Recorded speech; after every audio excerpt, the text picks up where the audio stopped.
Di dunia yang penuh warna ini, terkadang hidayah datang dari tempat dan waktu yang paling tak terduga. Kisah ini bukan sekadar cerita biasa. Ini adalah kisah nyata tentang Zaki, seorang anak pang yang hidup dengan luka dan pemberontakan, namun hatinya luluh hanya karena sebuah suara yang dia kira tidak pernah akan menyentuh dirinya, adzan. Bagaimana mungkin seorang anak jalanan keras kepala berubah hanya dengan suara adzan? Simak kisah ini, karena mungkin ada bagian dari cerita Zaki yang akan menggetarkan hatimu. Zaki duduk sendirian di sudut jalanan kota, mengenakan jaket kulit penuh coretan dan rambutnya yang dicat warna-warni. Di antara tawa gaduh dan dentuman musik keras, ia adalah sosok yang paling menonjol dan tak pernah takut. Di matanya, dunia adalah arena untuk bertarung dan bertahan hidup. Tak ada ruang untuk kelemahan atau harapan. Agama? Itu cuma omong kosong buat orang-orang bodoh, katanya dengan nada sinis kepada Dion, sahabatnya yang lebih kalem, saat mereka berdua merokok di bawah jembatan. Namun, malam itu ada sesuatu yang berbeda. Dari kejauhan, terdengar suara adzan yang lembut dan menggema, suara yang membuat darah Zaki berdetak lebih cepat. Zaki memicingkan mata ke arah sumber suara. Apa-apaan itu? Gumamnya dengan penasaran tapi juga sedikit marah. Dion menatapnya, itu suara adzan, Zaki. Biarin aja, itu panggilan buat yang beriman. Zaki tertawa sinis, aku nggak butuh panggilan macam itu. Hidup gue ya di sini, di jalanan Inzaki bukanlah anak biasa. Ia tumbuh tanpa figur ayah yang mengayomi, dan ibunya, Salma, selalu sibuk bekerja dari pagi hingga malam demi memenuhi kebutuhan rumah tangga mereka. Kota besar tempat Zaki hidup penuh dengan hiruk-pikuk, polusi, dan suara-suara keras yang tak pernah henti. Sejak kecil, Zaki merasa dunia menolaknya. Bergaul dengan teman-teman pang seperti Dion dan Lisel, ia menemukan tempat di mana ia bisa bebas, meski harus berani menghadapi bahaya dan gelapnya malam. Dion, sahabat Zaki, adalah sosok yang berbeda. Meski juga anak jalanan, Dion memiliki sisi lembut dan selalu berusaha menenangkan Zaki saat kemarahannya meledak. Lisel, seorang gadis pang dengan rambut ungu, adalah teman dekat mereka yang sering menjadi penengah dalam perselisihan. Ibunya, Salma, adalah wanita tegar yang berharap suatu saat Zaki bisa berubah. Ia selalu mendoakan anaknya walaupun merasa tak pernah didengar. Malam itu, saat suara adzan mengalun, Zaki berada di atas bangku taman dekat tempat biasa mereka nongkrong. Sekilas, ia menatap langit kelabu. Hatinya bergolak, merasakan ada yang berbeda namun ia tak tahu harus bagaimana mengungkapkannya. Kenapa gue merasa risih tapi juga penasaran sama suara itu? Pikir Zaki dalam hati. Dion duduk di sebelahnya, memandang wajah Zaki yang mulai murung. Zaki, jangan sampai suara itu bikin lo takut sama perubahan. Kadang, yang kita tolak, justru yang kita butuhkan. Zaki hanya menghela napas, menatap ke bawah. Ia belum siap menerima apapun, tapi benih keraguan mulai tumbuh di hatinya. Tetapi, dalam hatinya yang paling dalam, ada sesuatu yang mulai goyah. Sesuatu yang belum pernah ia akui, bahkan pada dirinya sendiri. Hari-hari Zaki makin gelap dan kacau.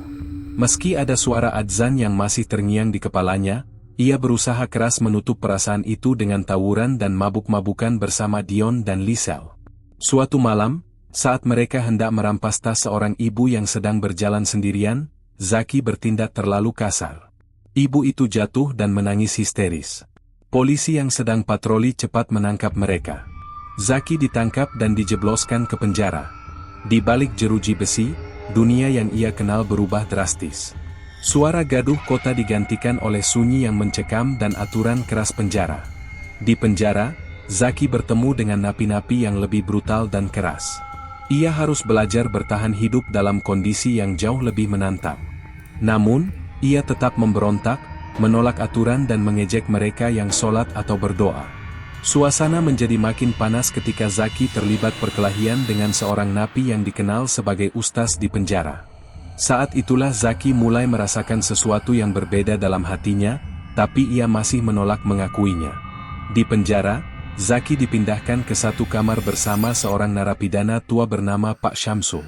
Pria itu sudah melewati masa kelamnya sebagai preman, tapi kini hidupnya berubah total. Ia taat beribadah dan dikenal sebagai sosok yang tenang dan penuh kasih. Awalnya, Zaki tidak tahan dengan kehadiran Pak Syamsul. Ia sering mengejek, bahkan mengancam. Tapi Pak Syamsul hanya tersenyum dan tidak membalas dengan kemarahan. Setiap waktu adzan berkumandang, terutama saat subuh, Pak Syamsul dengan tenang mengangkat tangan untuk berwudhu dan melaksanakan sholat. Suara adzan dari masjid penjara berkumandang merdu, mengisi kesunyian yang mencekam di kamar mereka. Zaki, yang selama ini menolak segala bentuk keagamaan, mulai merasakan ada sesuatu yang berbeda. Hatinya tak bisa berbohong lagi. Suara adzan itu mengusik kedamaiannya yang palsu. Suatu malam, saat adzan subuh berkumandang, Zaki duduk terdiam. Air matanya jatuh tanpa bisa ia tahan. Ia menangis bukan karena lemah, tapi karena hatinya sedang berperang dan akhirnya mulai membuka pintu yang selama ini terkunci rapat. Setelah malam itu, kehidupan Zaki di penjara mulai berubah secara perlahan namun pasti. Tangis yang tak terduga saat mendengar adzan bukanlah kelemahan baginya, melainkan awal dari sebuah perubahan yang tak pernah ia bayangkan. Pak Syamsul menjadi sosok mentor yang sabar dan bijak. Ia mengajarkan Zaki arti wudhu, sholat, dan doa dengan cara yang lembut dan penuh kasih. Zaki yang selama ini keras kepala mulai menerima pelan-pelan, walaupun masih banyak keraguan dalam dirinya. Suatu pagi, Zaki mencoba untuk berwudhu sendiri. Air yang mengalir menyentuh kulitnya seperti membersihkan bukan hanya tubuh, tapi juga luka-luka di hatinya. Saat ia melakukan sholat pertamanya, ia merasakan kedamaian yang selama ini hilang dari hidupnya. Namun, perubahan bukan tanpa ujian. Beberapa napi lain mengejeknya, menyebutnya munafik. Bahkan Dion dan Lisel yang dulu bersamanya di jalanan, menganggapnya telah berubah menjadi orang yang aneh. Tapi Zaki sudah menemukan kekuatan baru. Suara adzan yang dulu membuatnya menangis kini menjadi cahaya yang membimbingnya melewati kegelapan. Zaki kini harus memilih, tetap bertahan pada kehidupan lama yang penuh kekerasan dan pemberontakan, atau menerima jalan baru yang membawa kedamaian tapi penuh tantangan. Ketika insiden besar terjadi di dalam penjara, kerusuhan antara napi, Zaki menghadapi dilema berat. Dion dan Lisel mengajaknya ikut bertarung, mempertahankan geng mereka. Tapi hatinya sudah berbeda. Di saat kritis itu, Zaki berdiri teguh, menolak ikut serta. Ia mencoba menengahi, menenangkan suasana, dan mengajak mereka melihat jalan damai. Keputusan itu membuatnya jadi sasaran amarah, bahkan nyawanya terancam. Namun, sikap berani Zaki itu mulai membuka mata banyak napi lain. Mereka mulai menghargai keteguhan dan perubahan dalam dirinya. Suara adzan yang selalu terdengar di penjara kini bukan hanya mengusik hatinya, tapi telah menjadi sumber kekuatan sejati. Setelah peristiwa kerusuhan, Zaki semakin dihormati oleh sesama napi. Ia tidak lagi dipandang sebagai anak pang pemberontak, melainkan sebagai sosok yang mampu membawa kedamaian dan ketenangan di tengah kekacauan.